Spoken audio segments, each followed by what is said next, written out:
Hello, everyone. Hoping you are doing well with quiz 1. I'm Lin, another TA for this discussion section. James and I take turns every 2 weeks. I'm very glad to solve problem with you. Let's get started with a bunch of practice problems. There are 6 problems we put in this slide today.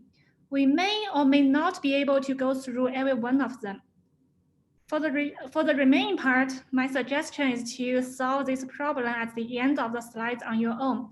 I will also upload my solutions to all questions on Canvas. And if you have any questions, please go to our office hour. So let's start it with the first one. This one should be a problem that takes you around roughly three minutes. I will give you roughly 1 minute to think about it, and we will try to solve it together.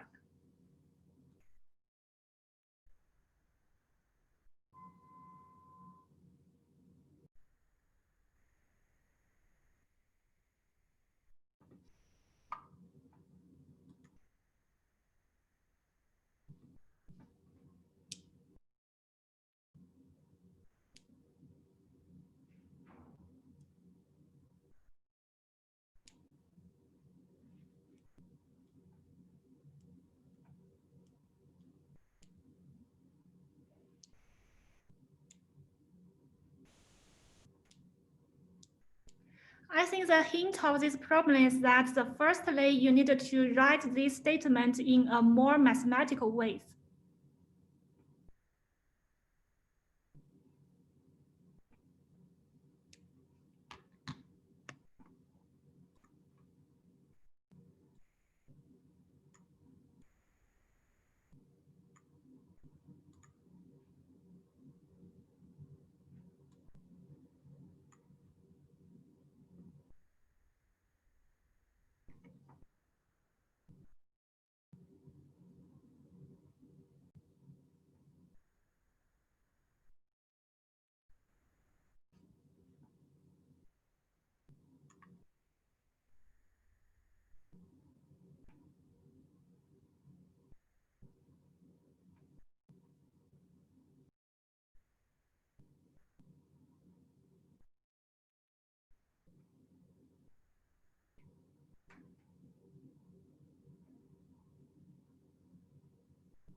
Let's start it. So in this problem, we have 2 integers. We write it in a mathematical way is that given x is an odd integer and y is an even integer. And we need to prove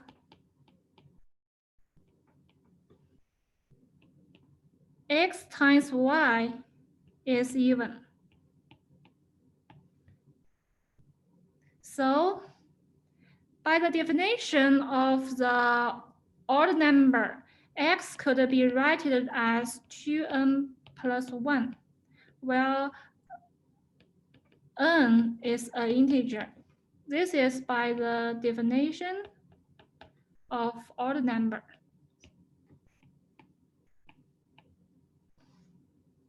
And y is equal to 2n. And n is another or is the same or another integers. And this is by the definition of the even number.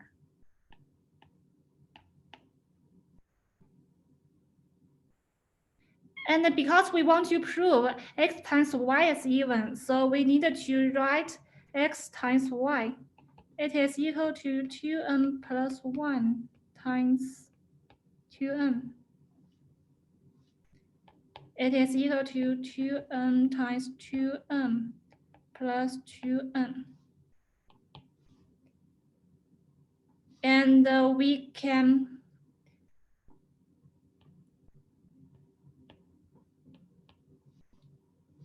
take the 2 out. Then the first term would be 2n, and the second term is m. Any questions so far?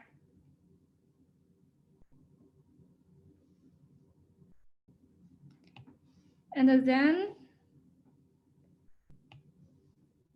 it is equal to 2k, where k is equal to 2n plus n. And the k, it is an integer. And this is by the closure of integer property.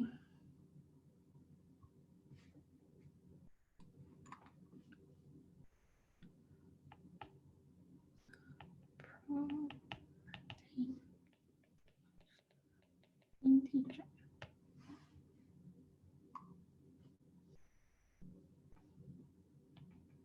And 2n is even by the definition of even number. Therefore, x times n is even.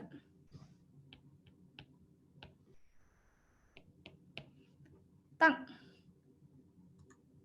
Any question about the first question?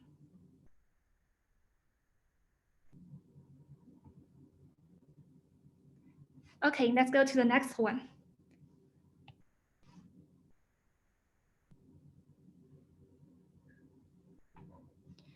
Use induction to prove that for each integer, n is larger or equal to 1, n cubed minus n is divisible by 3.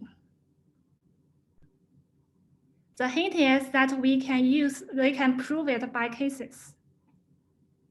Oh no, we can use the direct proof to prove this one.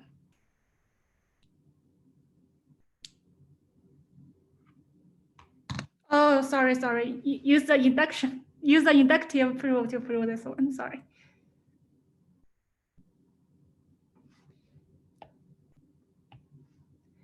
I will give you a few minutes to finish this one, but let's recall the 4 steps to do inductive proof.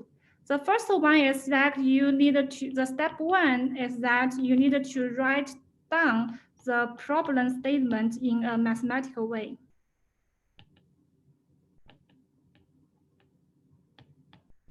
And in step 2, you should prove the base case is true. And in step 3, you should make an inductive hypothesis.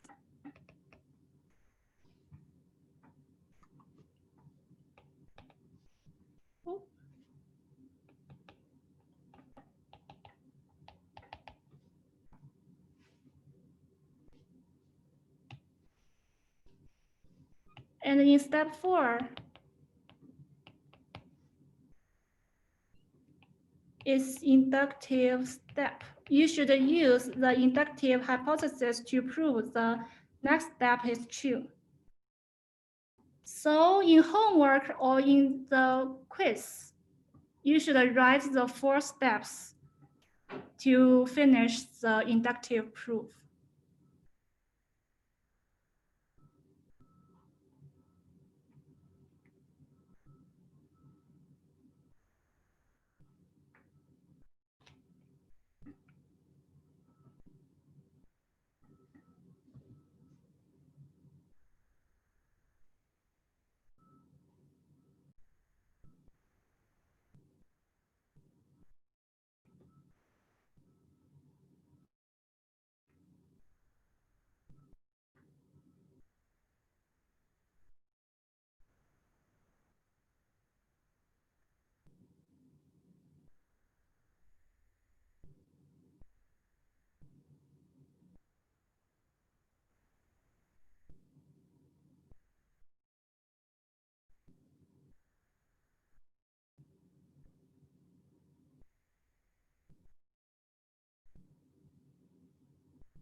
Now let's start it.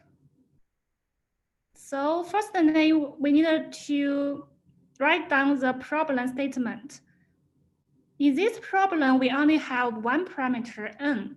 So we can use Pn to represent the statement. And this one is the Pn means n cubed minus n is divisible by 3. Of course, you don't need to you don't need to write down step 1, step 2, step 3, but it is better for you to write down problem statement, base case, and inductive hypothesis, and so on. So because n is an integer that is larger or equal to 1, so the base case is start from 1. So the base case is P1. And P1, we have 1 cubed minus 1 is equal to 0. 0 is divisible by 3.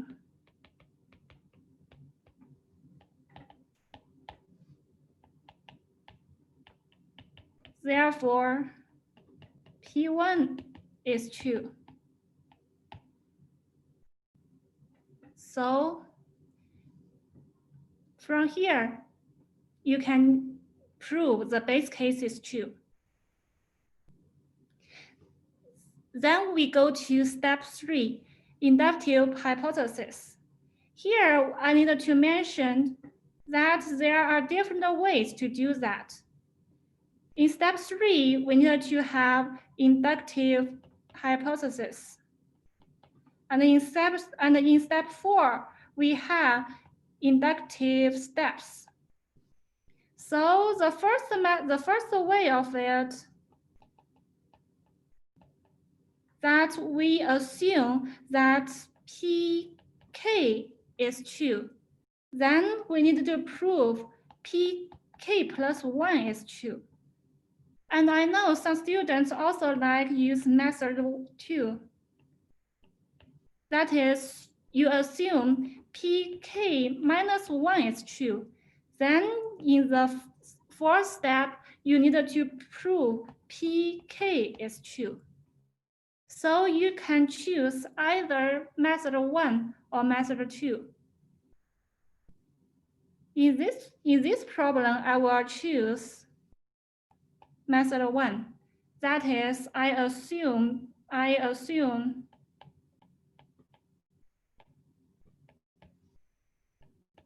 Pk is 2. So I assume Pk, that is k cubed minus k, is divisible by 3. Any questions so far?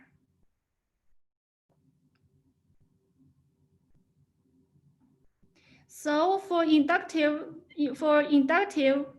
proof, that is, we have n from n equal to 1, n equal to 2, n equal to 3, and n equal to k, and then k plus 1.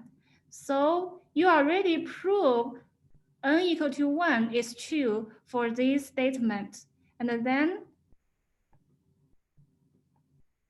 step by step, you will inductive prove the next one is true.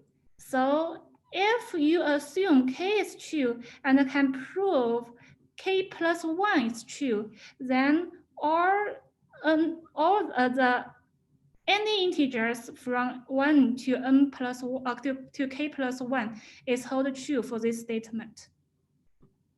So now we go to step 4. We have assumed Pk is true, and then we need to prove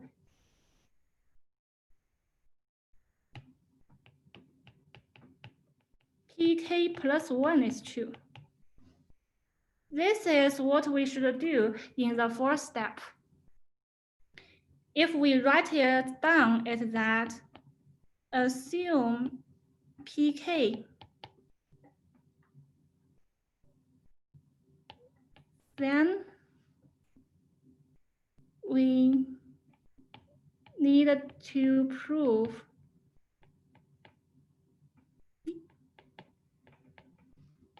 pk plus 1 is true. So in pk, we have k cubed minus k is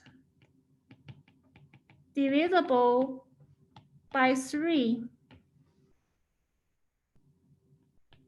By the definition of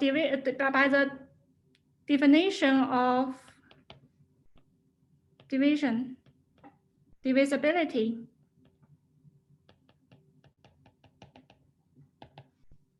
we have pk of k cubed minus k is equal to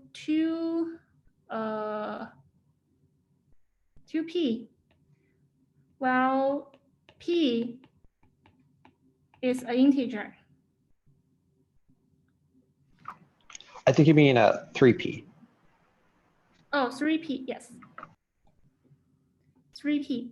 Then we in pk plus 1, we have k plus 1 cubed minus k plus 1.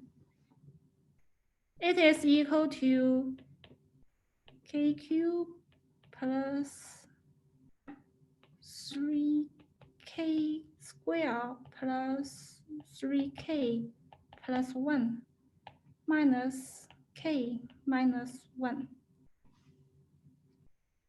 Any questions so far? No? Okay. Then because we have already know k cubed minus k is equal to 3p, then we can move this item forward. And then it is equal to k cubed minus k plus 3k squared plus 3k. And the plus 1 minus 1 is cancelled. So it is equal to 3k squared plus 3k. And from this step to this step, we use the assumption.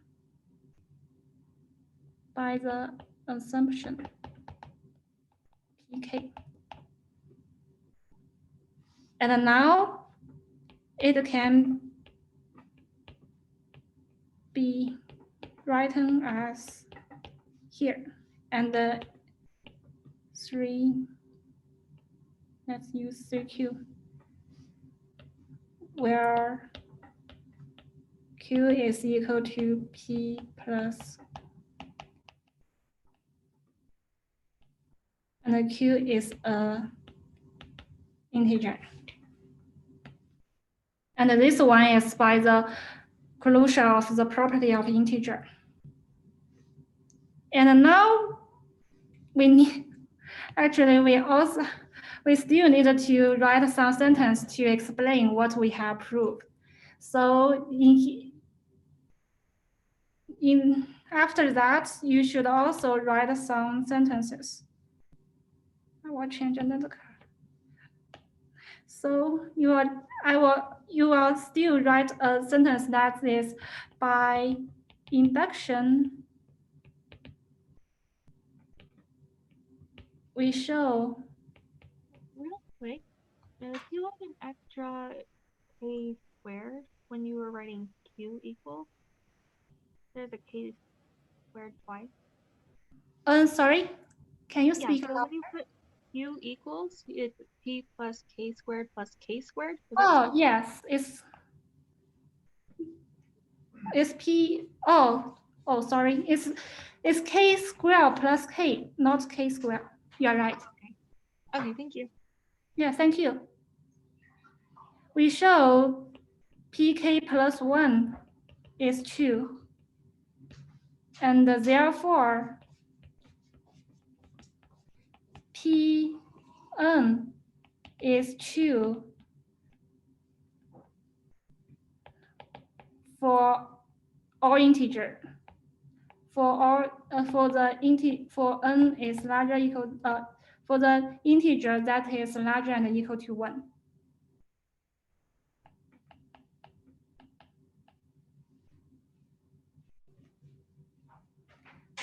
The space limitation, but you should write down the sentence after the step 4. Any questions so far?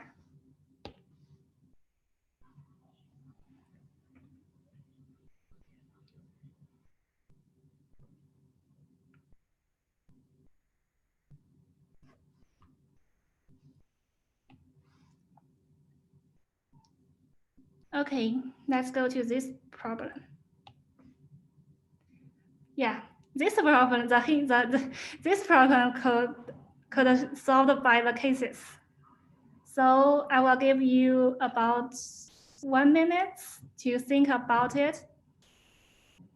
And maybe you can tell me what cases do you want to use?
Let's get started.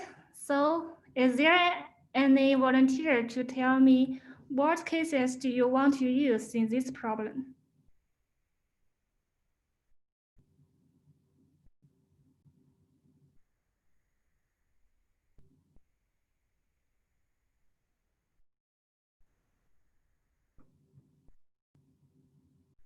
Oh, Parker said that is we can consider the remain of the after the division. So it is 1 or 2. That's right. So we will say, given a number, given n, it is an integer, and it is not, and n is not divisible by 3. Then based on the division theory,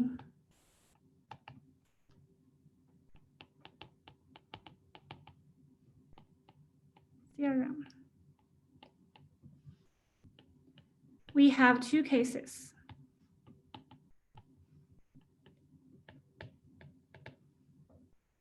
One is the remain is 1, the remain is the second is remain is 2. So we can also write n is equal to 2k or 3k plus 1,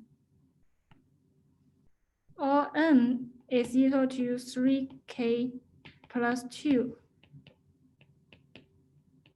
where k is an integer.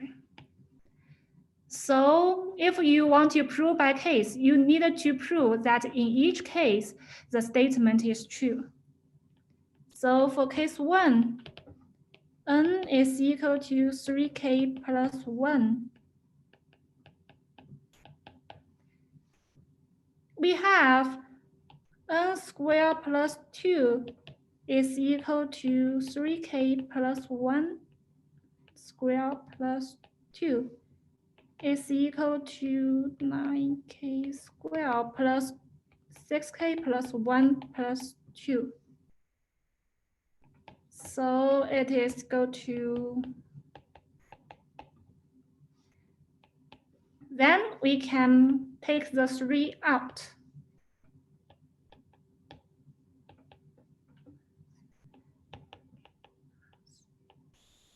One.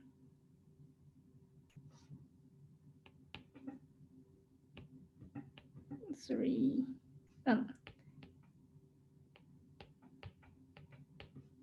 You have to use 3k.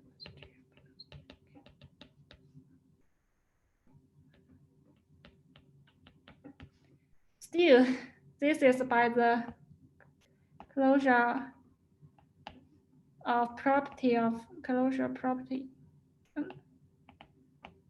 of integer. So you still need to write down something that is in case 1. Okay, I will write it.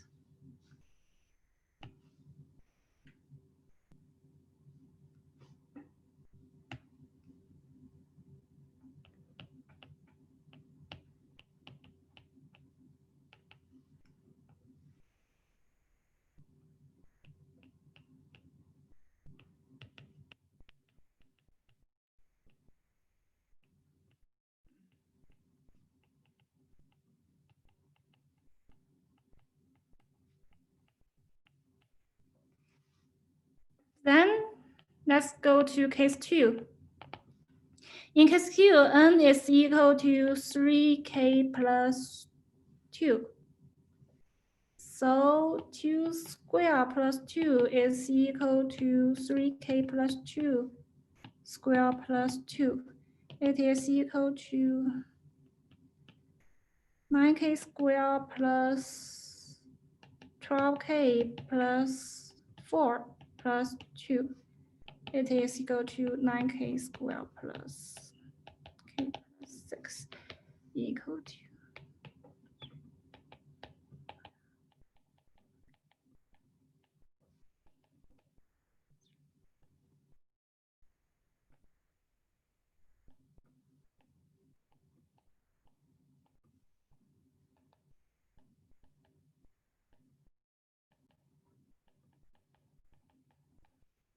and m is an integer.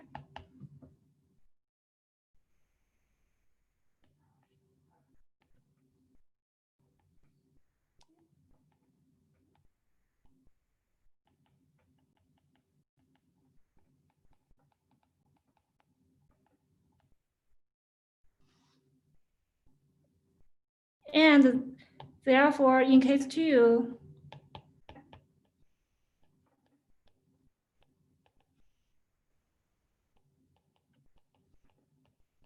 n2 plus 2 is divided by 3. To summarize, we have already considered all possible cases for the n that is cannot divided by 3.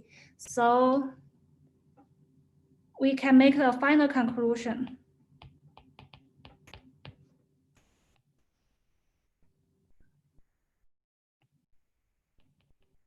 If n is not divisible by 3, 12 plus 2 is.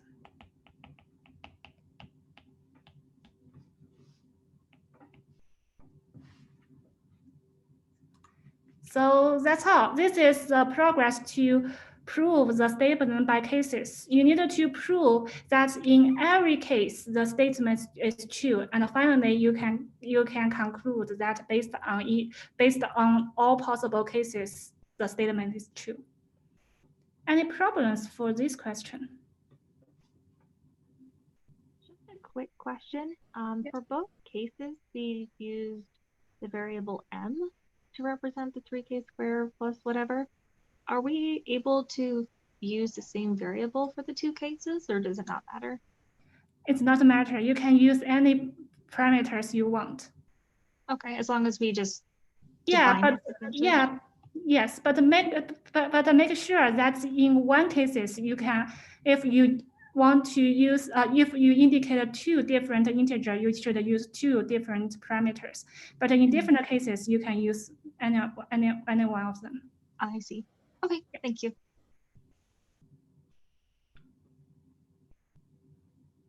Then let's go to the next problem.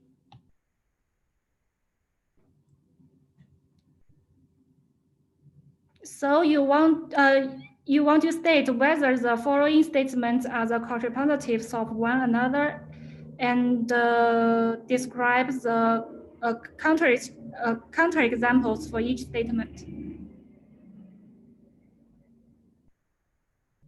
So I think this problem is easy to answer in the chat. Maybe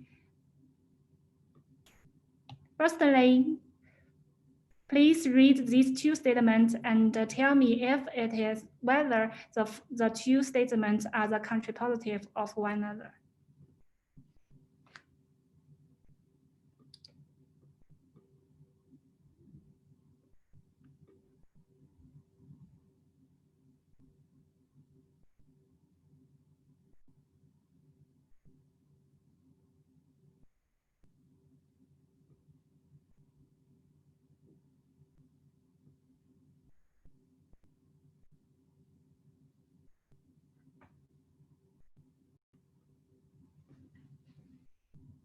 Yes, some students have said that is the inverse and not the contrapositive. You are right, but let me make some explanations. So we can use a P to indicate that you like computer, and the Q is that you love computer science. So in the first statement, it is P implies Q. So that's the contrapositive of P implies Q should be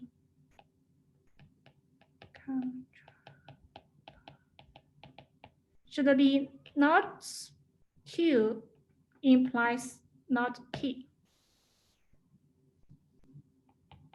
But the second statement is that you don't like the computer is not P implies not Q. So it is not so this 2 is not equivalent. So it is not the contrapositive of statement 1. And then let's give a counter example to each statement. So what is a counter example? Counter example is that you can give an example and that this statement is false. So let us recall the truth table of implications. So if we have P implies, if we have P and Q,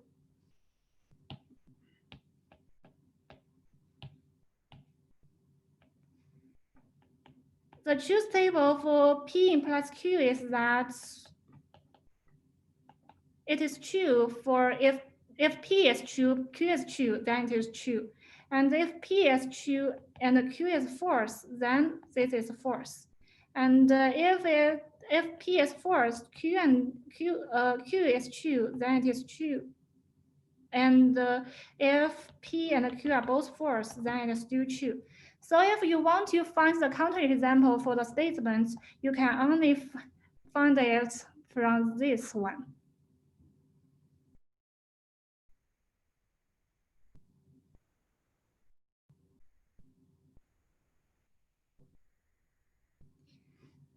So for the first one, if you can find a P and not Q, then this statement is false. So you need to find P and not Q.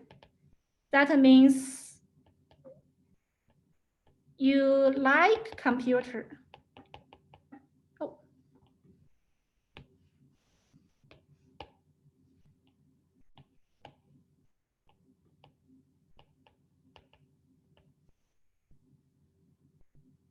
And you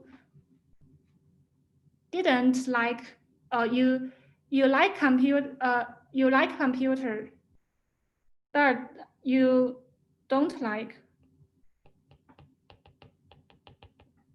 CS. So this is the counterexamples for the statement one. Any questions about that?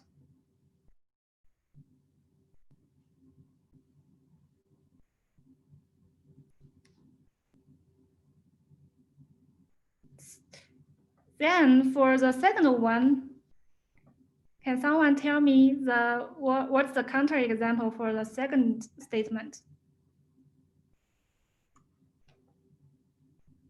Actually, you should write it in English, not in the math symbol.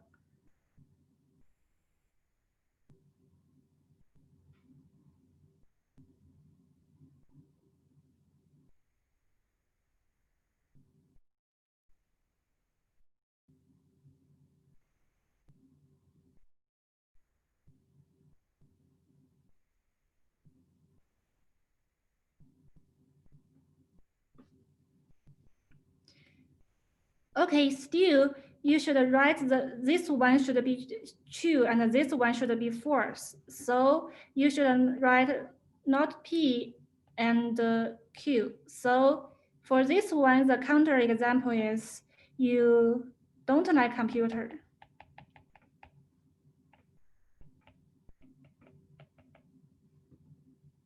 And you like computer science.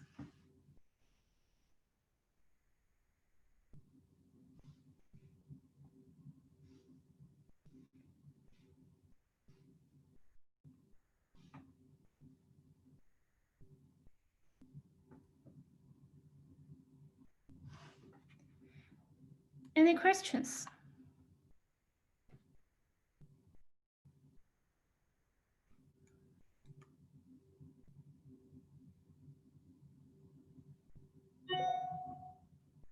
Okay, let's go to the next one. Oh, this one is a little difficult. It's to prove 7 is the only prime number that precedes a perfect cube.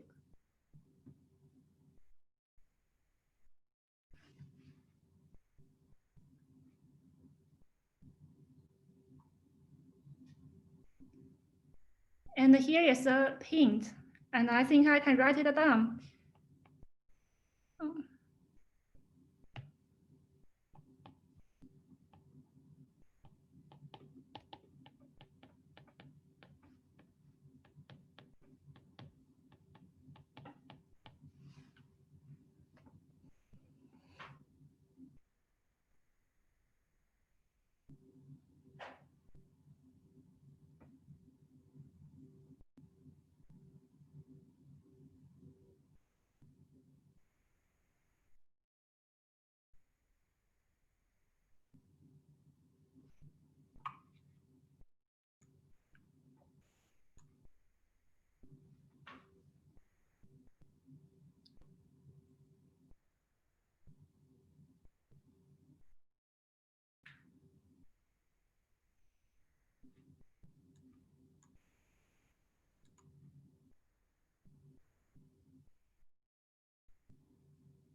So it is a little hard to write a formal proof for this problem, but we can have some ideas about that. So because given a perfect cube is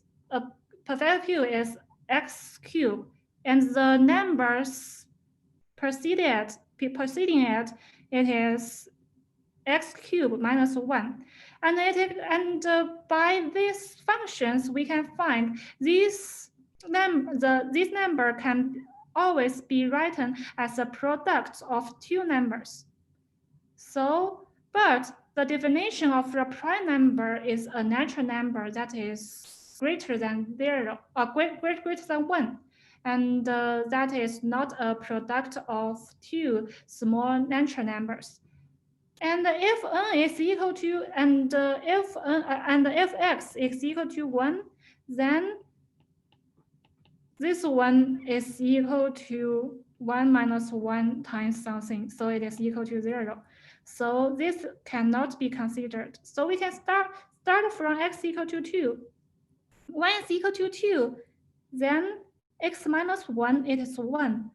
Can be 1 times 2 square plus 2 plus 1. It is equal to 7. This one is what we have already get from the problem. So when x is equal to 2, it can only be a product of 1 times something. And this is not violate the definition of a prime number. But when x is larger than 2, then this number can be write to two numbers, the product of two numbers, and each number and this and either numbers are the integer and it is greater than 1. So this is the main idea of this problem, but we needed to write it down to a formal proof. And this is a direct proof of this problem. And I will write it down, and maybe you can see it. This is not, and for this proof, we don't have a correct format. You can write it down, and if your idea is clear, you can also you can get points if this is from a homework. So given a perfect cube x squared, the number preceding it is x cubed minus 1. And it is also can be write to the product of two parameters or two items. And by the definition,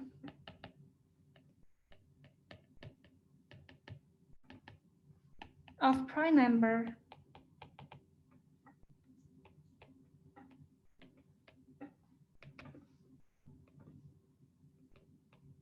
x should be larger than 1.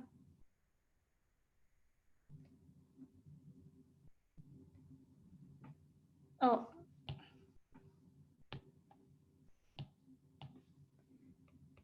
Cube minus 1 should be larger than 1. Therefore, therefore, x larger than 1.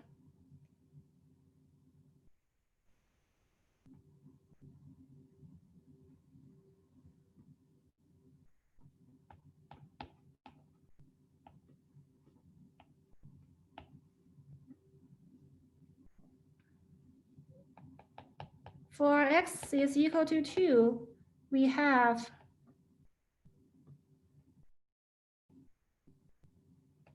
square is equal to This is accordance. This is accordance to the statement.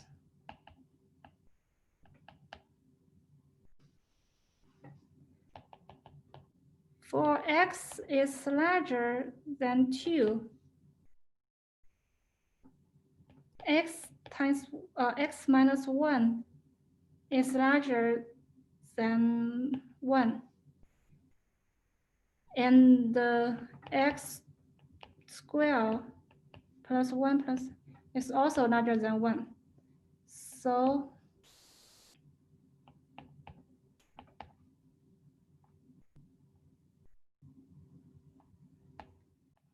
would be a product of 2 gems.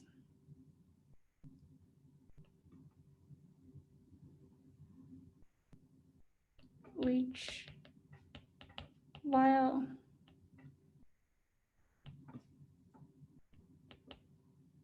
needs the definition of prime number. And therefore, 7 is the only prime number that precedes a perfect cube. As I said, you can use other sentence or other steps to express your ideas. As long as your idea is right, then the proof is right. Any question about this problem?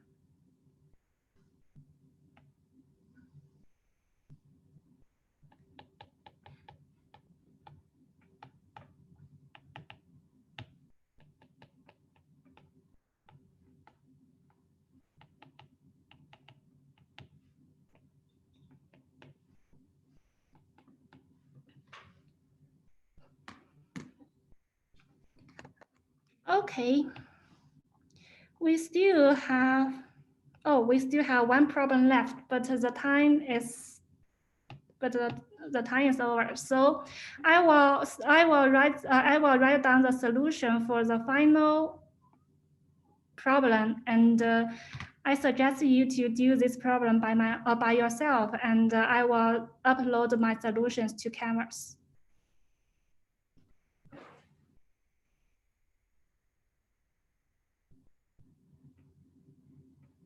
Okay, then if there's no questions, then let's stop the meeting.